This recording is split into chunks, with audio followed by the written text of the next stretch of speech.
that's pretty shaky, so I'm gonna try to fix that today.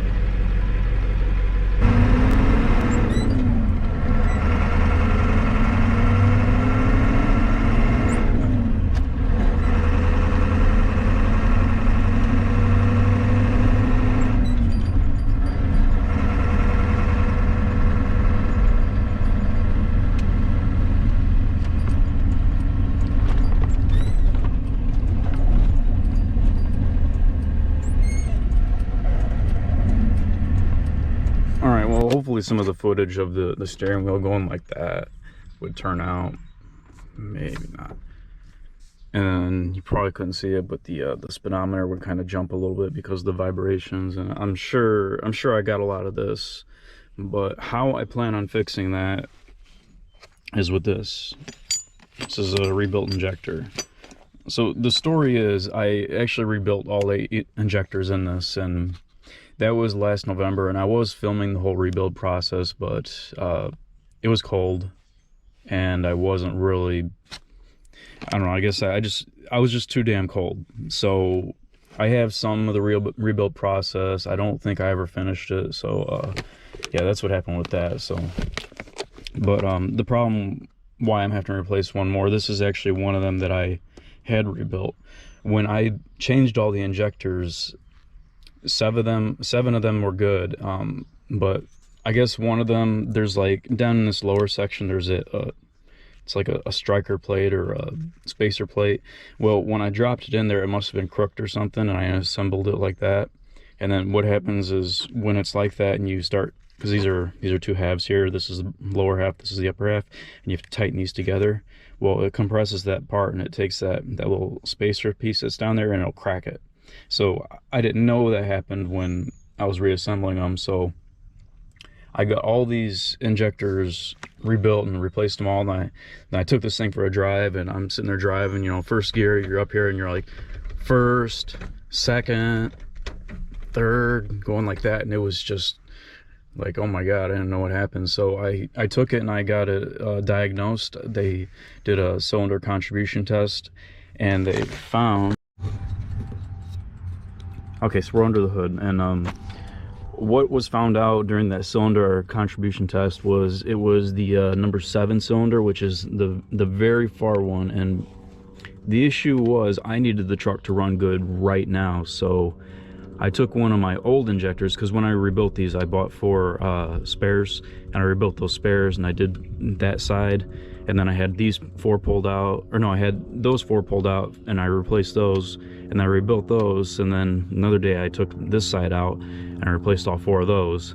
Well, I put it all back together, and then, you know, the shaking, and so I got the diagnosis, and it was the number 7 cylinder, the very back one, and that's like the real pain in the ass one. But I needed the truck to run right now, so I ended up taking that one out, and I pulled let's see, 1, 2, number 4, I think it is, the second one up there. I pulled that one out and I stuck it in the back one, and then I just took an old one and I stuck it in here.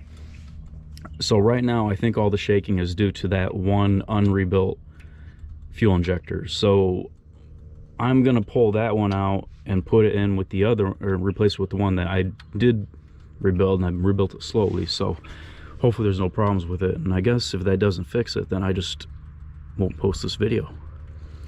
So that's what I'm gonna do, but I'm gonna have to let this truck cool down. So I've spent enough time in a burn unit to know not to play around with that kind of stuff. Where are you going? What are you doing? Do you want petted? I can pet you.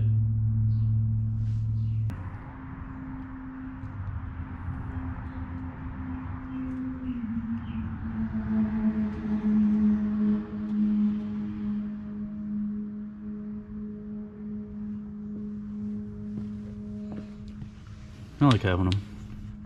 They're pretty cool to watch. They're not really destructive either. And these little holes aren't a big deal. Now the mice out here. Oh no.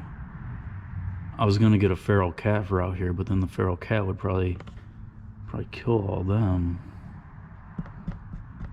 because I wanted to get the feral cat to. I want to get that thing to take care of the mice problem.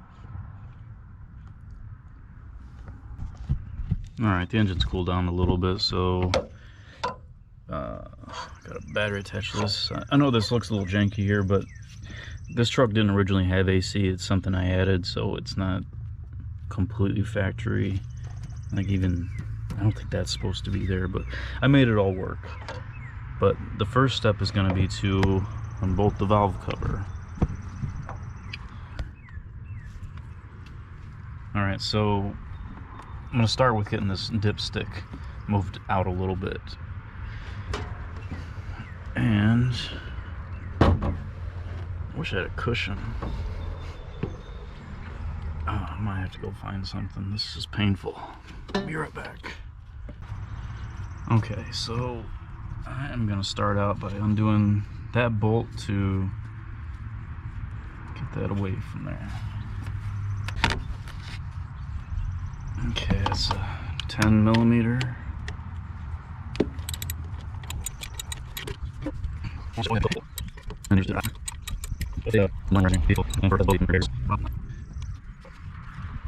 So overall, this isn't really a tough job to do. It's just time consuming. Alright, I like to take my pieces and set them up here on the cowl. Yeah, I just set my stuff up there. You probably shouldn't do that. You should probably have a magnetic tray and all that, but... And I actually drop bolts and stuff all the time, and tools. I'm always dropping them, so... I should really take my own advice, but I don't have one of those, so this is just how it is. Alright. I like to use SK tools. Always had a lot of good luck with them. Used to be able to take them to Sears to exchange broken ones, but since Sears is like non-existent anymore, you can't really do that.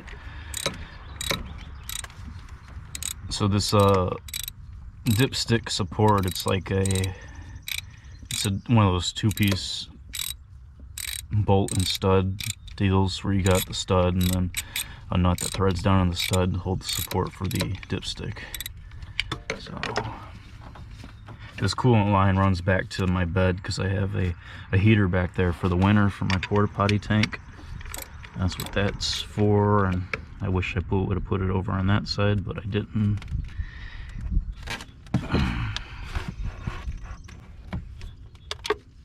I don't feel like dumping any coolant to change it right now. Yeah, it's kind of annoying. I don't know why I didn't think about that before I did all this.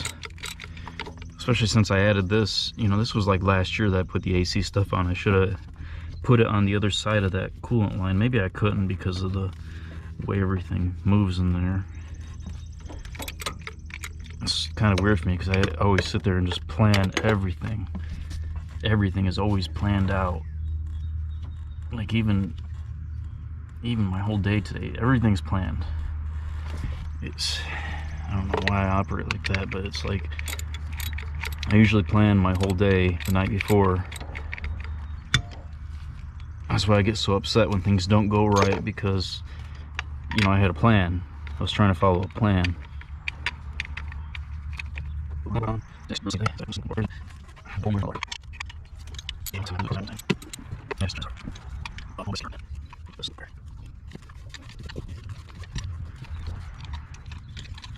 I always question when I'm starting any project, do I really want to do it today? And I usually just say no, and I don't do it. But I'm committed at this point. Alright, there's that dipstick support. I gotta put some sunblock on my back. Alright, now I gotta take the rest of the bolts out for the valve cover. And that's pretty straightforward, except for the ones back there. They're a little bit challenging because of the air box and the AC stuff. They make it tough. So it's just like, well, I'm just gonna do it. I don't know that there's any tricks other than that you're just going to struggle. That's just how it is.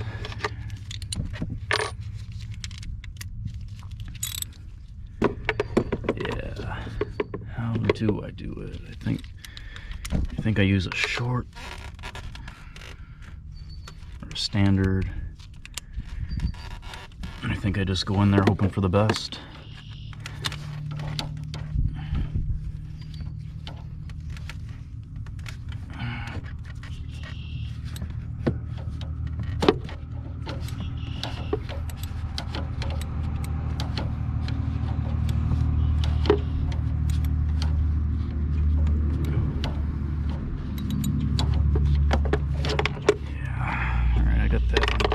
Free.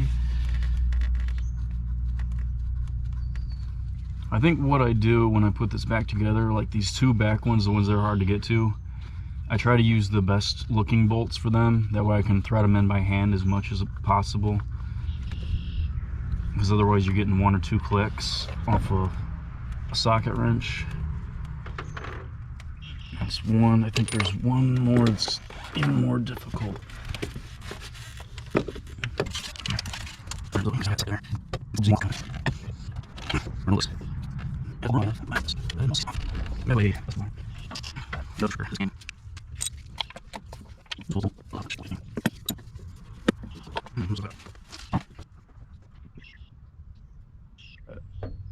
Okay, I got a problem. I know what I need, and that's a 1/4-inch drive.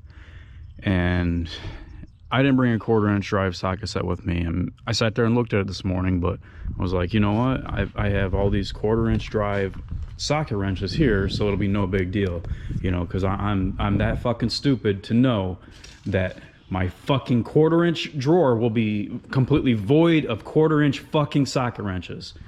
I don't know why the fuck I would think that they wouldn't be in there, or would be in there, but yeah, here's what it looks like. Now, I'm sure I'll eventually find one somewhere, but this shit is just what fucking pisses me off all the fucking time. Every fucking time you try to do anything here, someone's had their sticky fucking fingers in every fucking toolbox.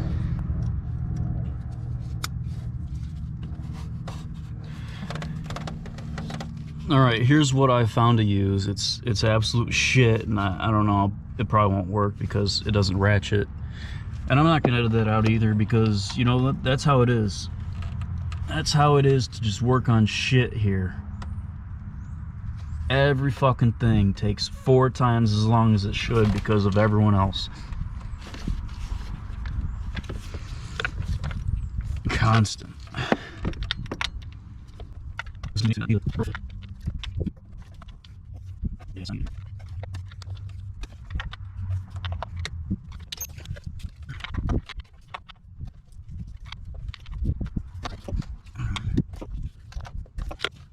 No, that's there.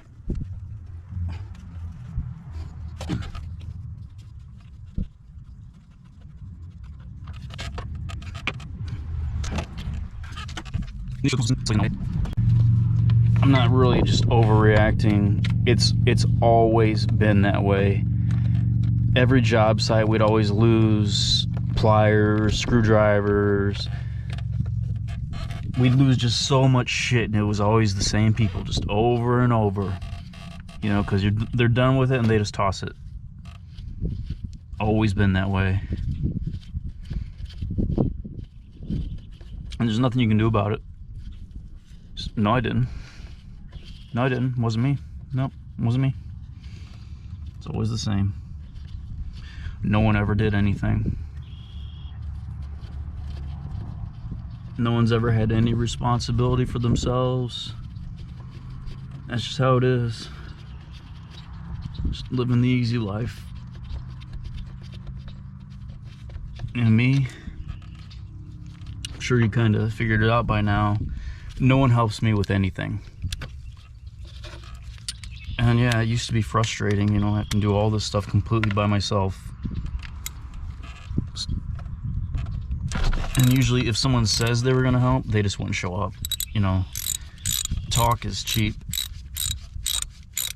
I've had plenty of people that are gonna help me do stuff, but they never show up.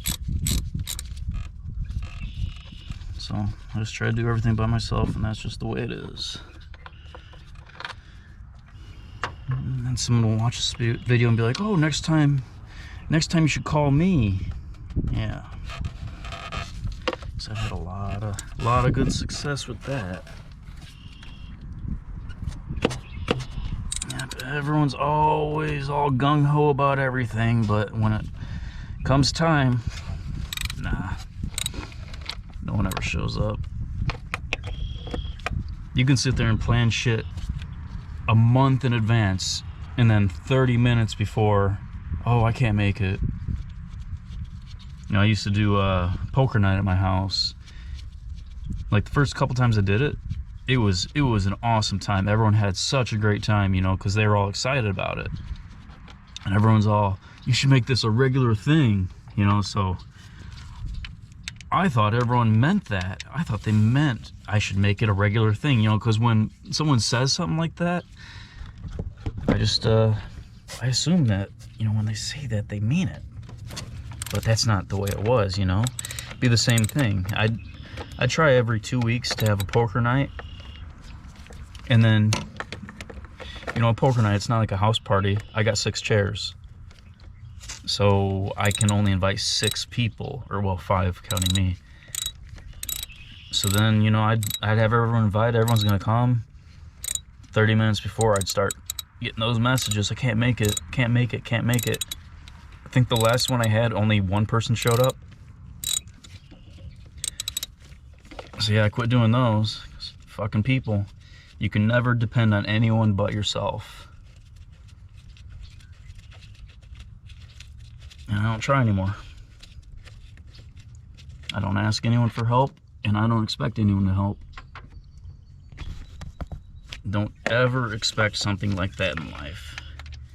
Everything you got to do, you got to make sure you get a way to do it by yourself. Like when I was building my Camaro, I had to create a way to hang the hood by myself. Because there ain't no way 2 people are gonna come help me do that. Absolutely no way. So I had to, what I did was I made like a little piece that attached to the hood latch, and then I attached that to my engine lift. So I was able to attach the hood to the engine lift and use that as a pivot, and it worked out. And same with like that load start in there. That's why I have that pulley system, to be able to put the bed on there by myself, not depending on anyone to come help, because they won't, and I don't expect it.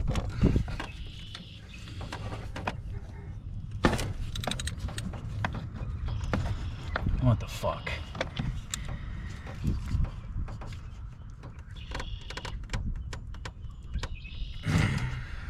Yeah, welcome to my life. You know, that's how it is. If you somehow got it better than me, I say bullshit. But if you do, be happy. You know, enjoy it. I'll tell you what, it is not easy here. Alrighty.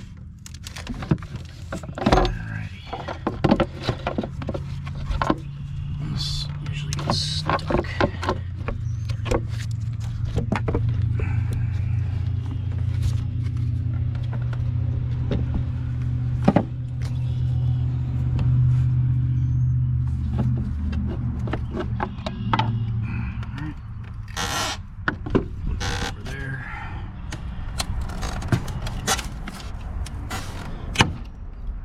Okay, so this is the injector I need to take out. It's pretty simple. Pop this down, and pull the connector out.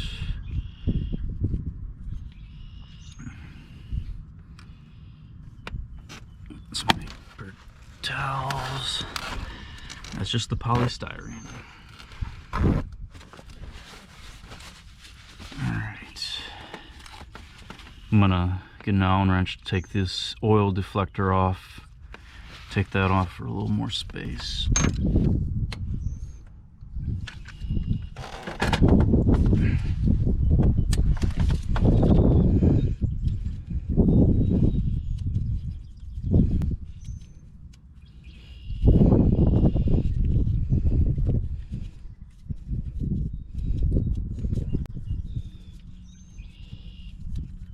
definitely do not want to drop any of this down there, so I'm gonna try to not do that.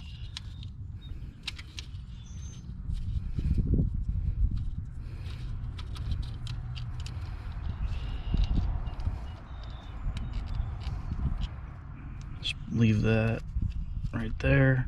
That was probably a really bad move that I just did. I should leave it like that. No, I don't know, it's gonna stay. I'll put it right here. All right, now I gotta take that bolt out. I think that's like an 8mm.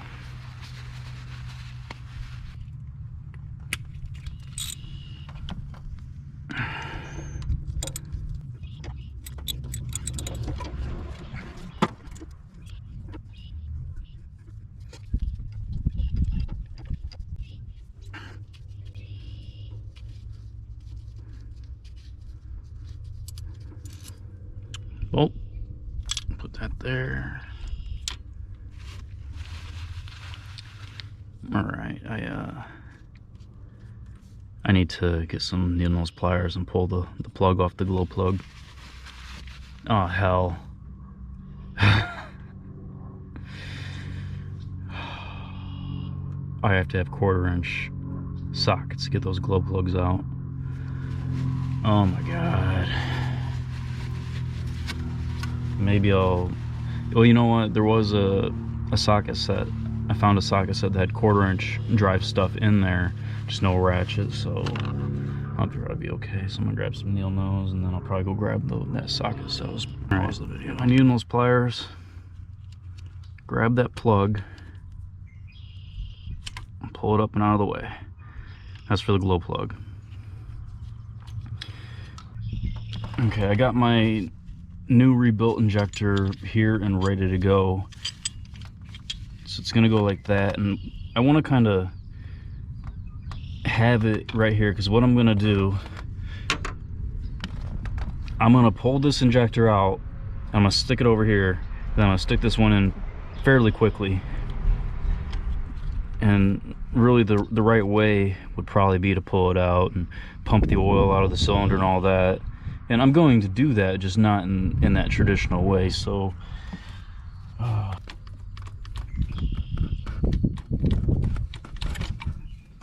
okay, ready.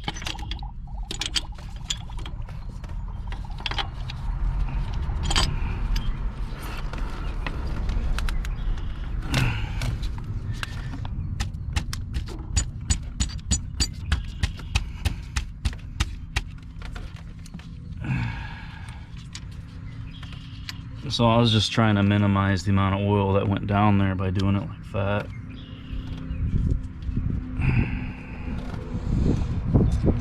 And I'll show you how I get that oil out of there too. If I was doing all these and it hadn't been just a short while ago that I actually did that, I would have done things much differently, but it's only been about a month, so I've already inspected everything, so that's why I did it quick like that.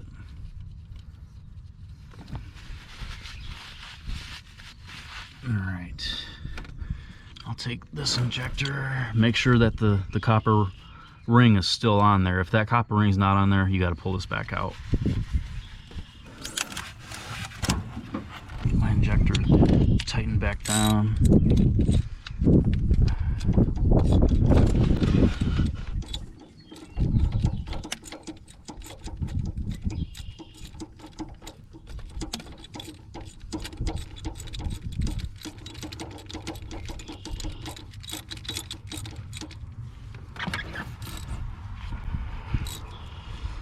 Now you don't have to Hercules these. So to get the oil, because the way these fuel injectors work, they are hydraulically run, kind of, sort of.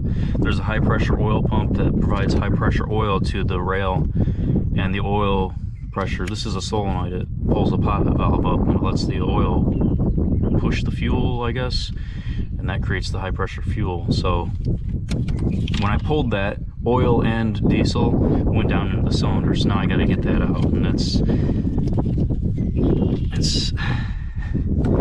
I got gotta take the glow plug out. So I gotta figure out how I'm gonna do that. Alright, so I gotta pull the glow plug out. So that ain't gonna work. I've actually got all new glow plugs. I got 8 of them, so I'm gonna change all of these on this side. I don't know if I'll do the other side though, because I don't really feel like pulling that apart. Get this glow plug out.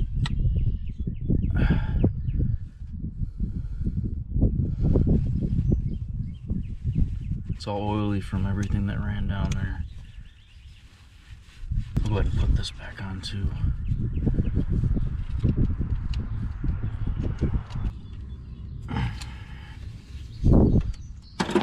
Okay, so with that glow plug out, I need to put the valve cover back on, which is a pain on this side because it catches on everything.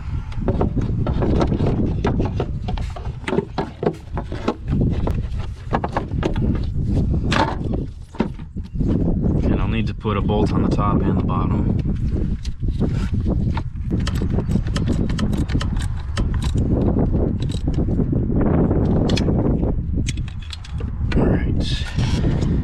Alright, this next step, you need to purge the oil and fuel out of the cylinder. So you take your 15/16 here, put it on the alternator, go the other way.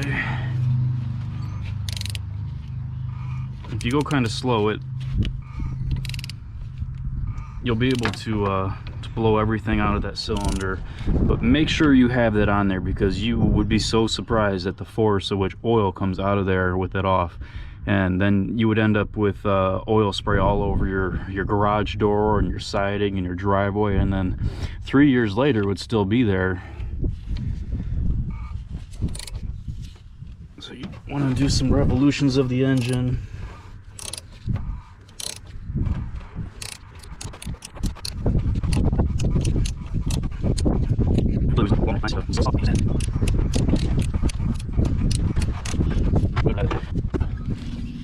Alright, now you want to take your starter button,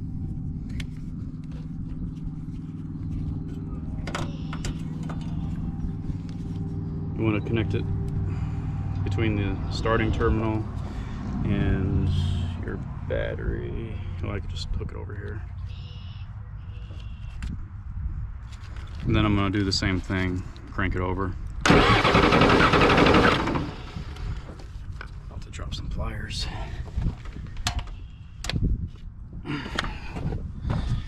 I'm sure this isn't recommended, but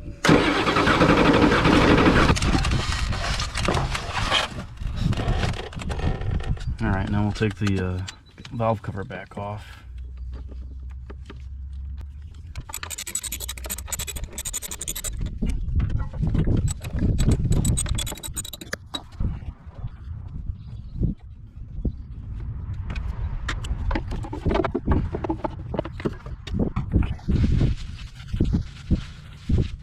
This is the old glow plug. I really hope it wasn't a mistake not buying OEM glow plugs. Guess I'll find out next winter. So now I'm going to change all these glow plugs.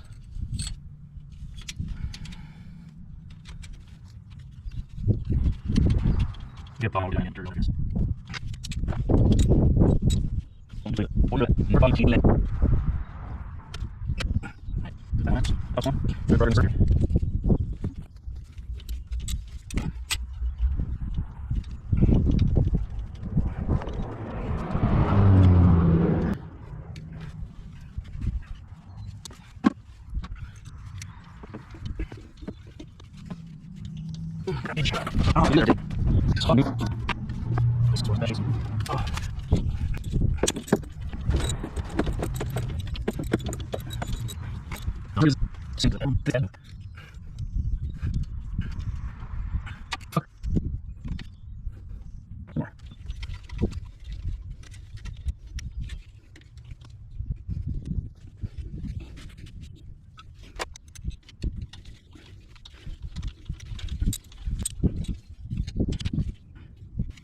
Alright,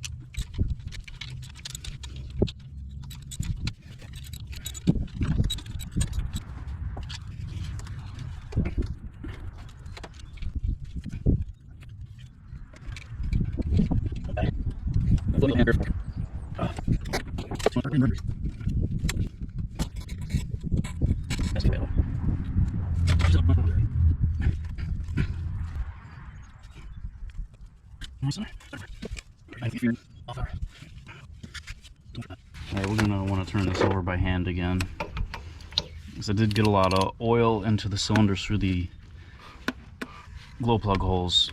Plus, I just want to make sure that those glow plugs don't interfere with the piston. Okay, now I need to put the valve cover back on, and that'd be pretty much it.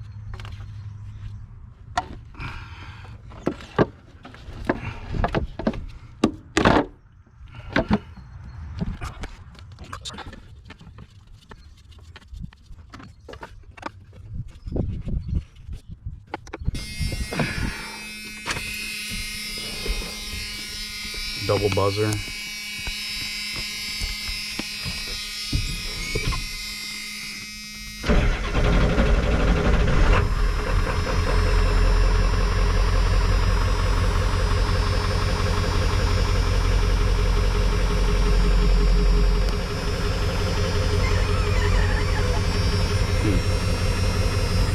Still a little bouncy.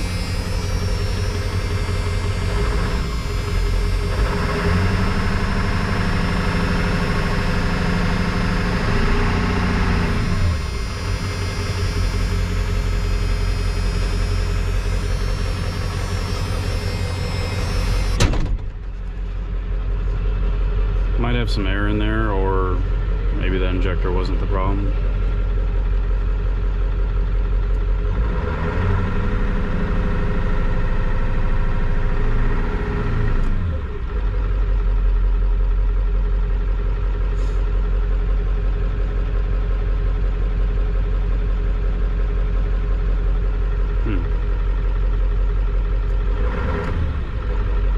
It doesn't really feel any different, so maybe I should get another cylinder contribution test run in this.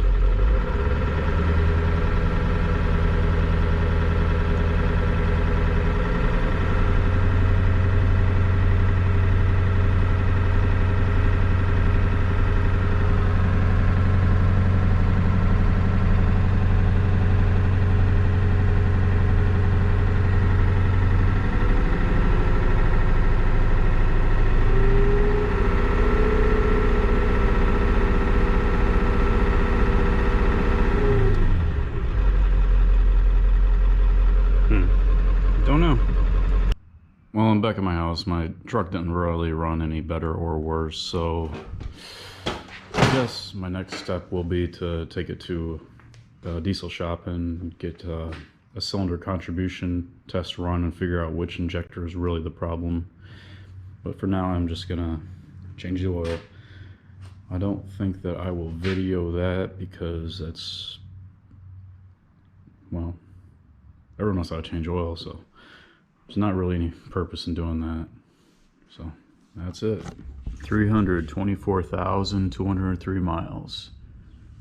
Probably shouldn't bitch so much about the truck. This is a little trick. That's just a bearing race. You set your oil filter on there, and you can fill it up with oil.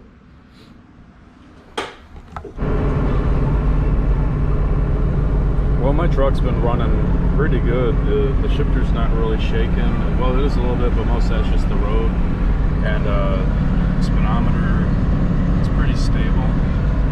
So I'm gonna call this truck fixed and start producing the video.